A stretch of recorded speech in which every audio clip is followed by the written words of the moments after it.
Okay, picture this. It's a Tuesday morning, maybe, I don't know, 7:30. The alarm went off an hour ago, but you're not, savoring a coffee in your kitchen. You're strapped into a metal box, Right. surrounded by thousands of other metal boxes just inching forward on this gray slab of concrete. You're just staring at taillights And you're doing the mental math, right? Am I going to be late for that 9 a.m. meeting? every single time. Or, like you said, you're squeezed onto a commuter train. Oh, the train. Crushed between someone's giant backpack and a door, trying not to breathe too deeply. Exactly. Mm. It's the daily grind. We spend so much of our lives just transitioning, moving from point A to point B. And we just accept it as, like, the cost of living in the modern world.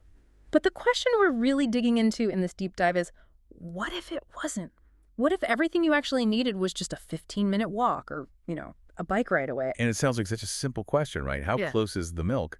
But the answer, it really requires us to completely rethink the way we've built our world for the last 100 years. We are talking, of course, about the 15-minute city. Mm-hmm.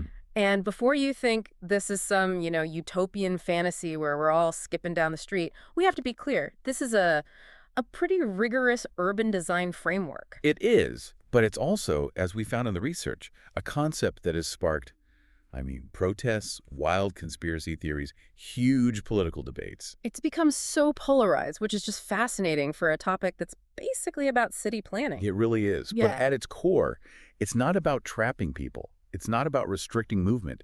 It is about one thing: accessibility. Just designing neighborhoods where the absolute basics, shops, work, schools, doctors, parks, are all right there. All within that 15-minute radius without having to get in a car.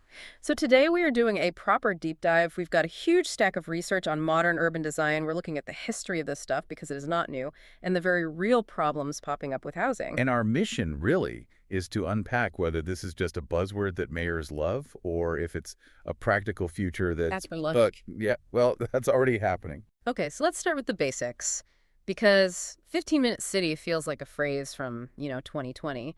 But you're telling me the DNA of this idea is actually way older. Oh, much older.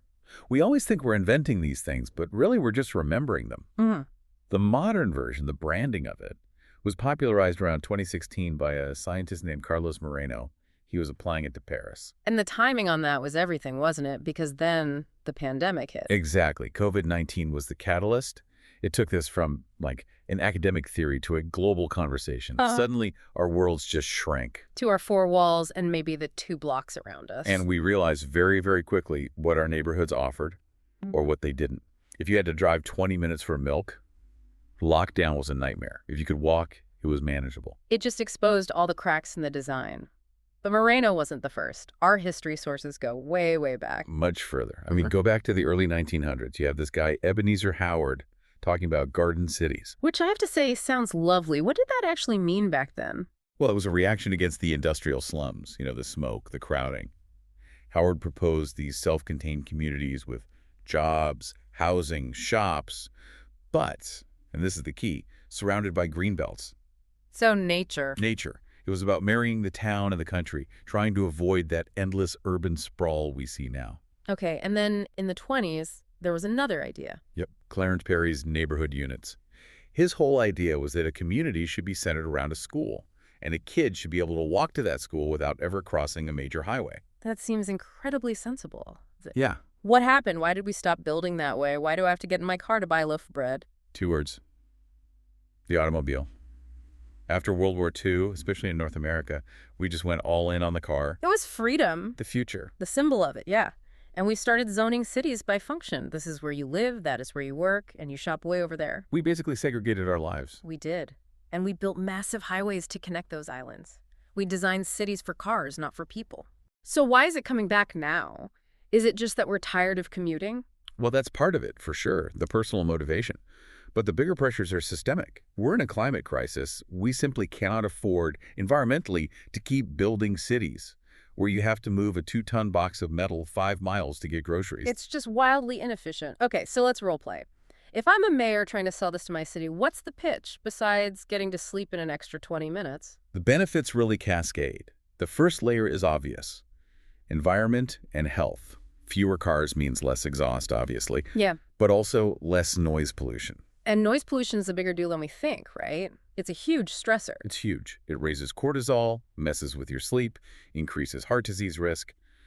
A quieter city is literally a healthier city. And on the flip side, if you're walking or biking more, You're combating that sedentary lifestyle. Our sources call it incidental physical activity. It's exercise you don't even have to plan for, and it helps with depression, loneliness, all of it. and that ties into the economic piece, right?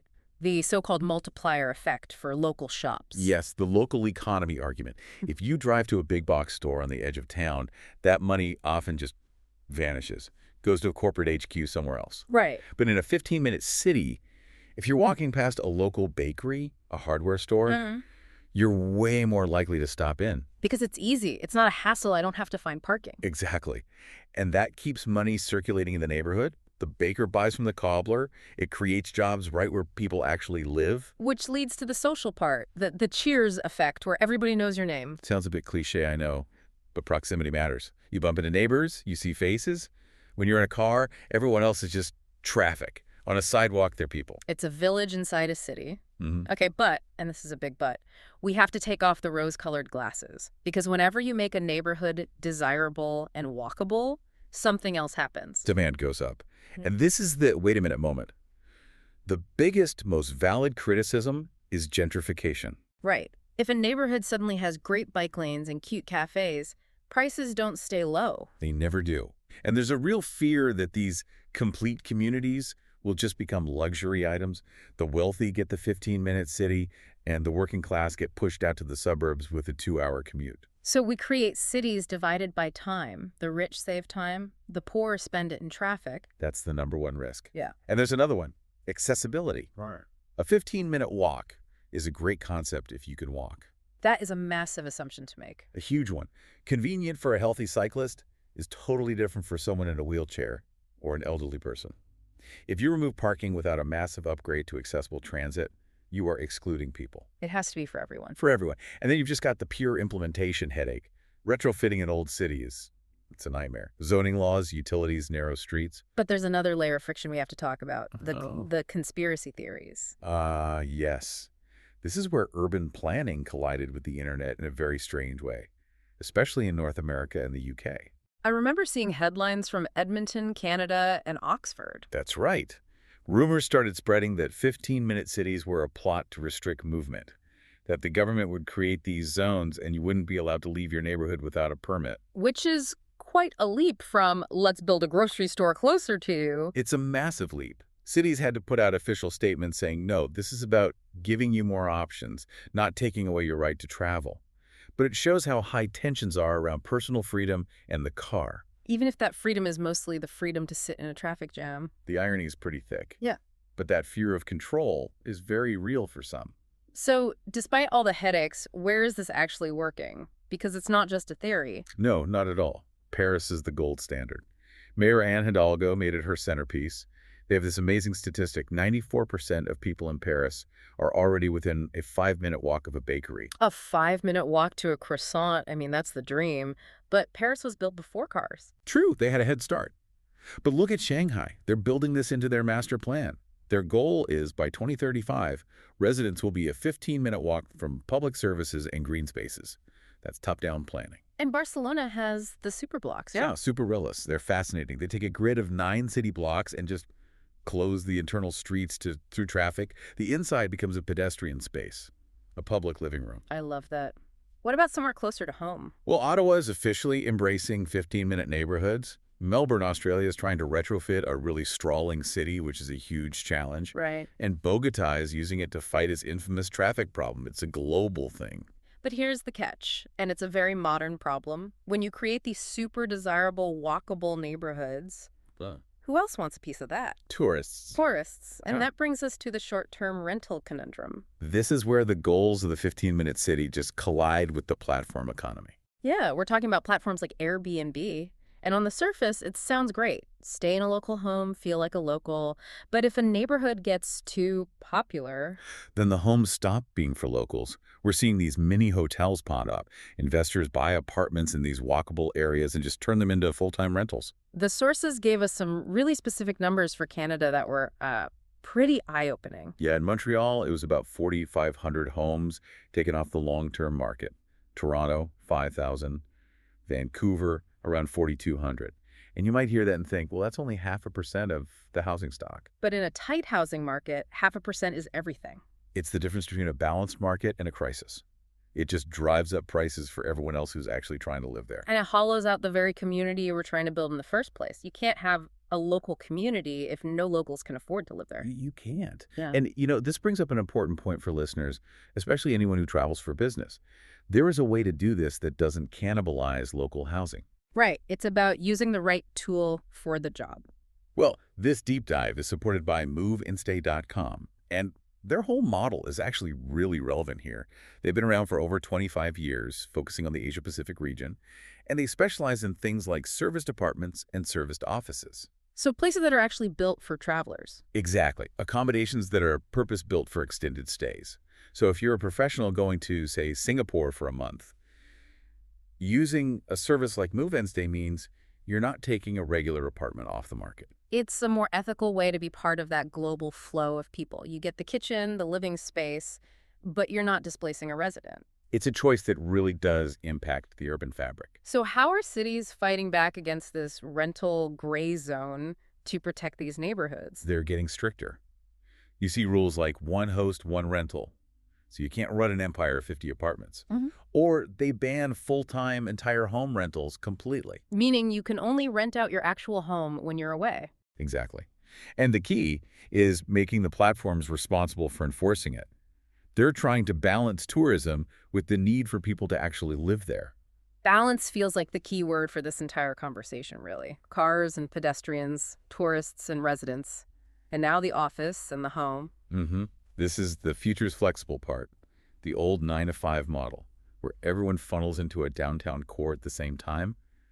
It's broken. It just doesn't make sense anymore. It's so inefficient. You have these massive office towers that are ghost towns at night and residential areas that are empty all day. Totally. And telework has shattered that model. So cities can now move toward these distributed local hubs. So instead of one big downtown, you get a bunch of little downtowns scattered around. That's the idea. You might work from home a couple days, then go to a co-working space that's a 10-minute bike ride away for the other 3. This completely changes what we need for transport. It's not just about subways into the core anymore. It's about new mobility. E-bikes, scooters, all those personal electric vehicles, they're perfect for that 15-minute radius. A 3-mile trip on an e-bike is nothing. It's faster than a car in traffic. Which leads to this idea of flexible density. What does that mean? It just means cities need to be able to breathe, to adapt. We need neighborhoods that can handle work, play, and living all in the same space, buildings that can be converted from office to residential. We have to design for resilience. So let's zoom out. What does this all mean for you, the listener? We've looked at the history, the benefits, the gentrification risk, the rental crisis. It feels like we're on the edge of a pretty big shift. I think we are. The 15-minute city, it's not just a planning trend. It's about reclaiming 2 things, our time and our health.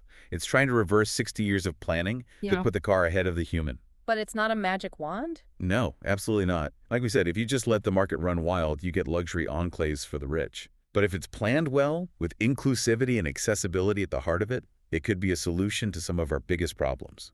It's a compelling vision. But before we wrap this deep dive, I want to leave everyone with a final provocative thought, something to chew on while you're, well, probably sitting in your car listening to this. The irony is definitely not lost on us. Right. So here's a question. If your city changed tomorrow, snap of the fingers, everything you need, the best schools, shops, your doctor, all a 10-minute walk away, but the catch was you had to give up your personal car to live there. Would you actually take that deal? It's a much harder question than people think. Yeah. We are very attached to that idea of freedom, even if we mostly use it to sit still. Think about it. Would you trade the keys for the time? Thanks for joining us on this deep dive into the future of our cities. It was a pleasure. Stay curious.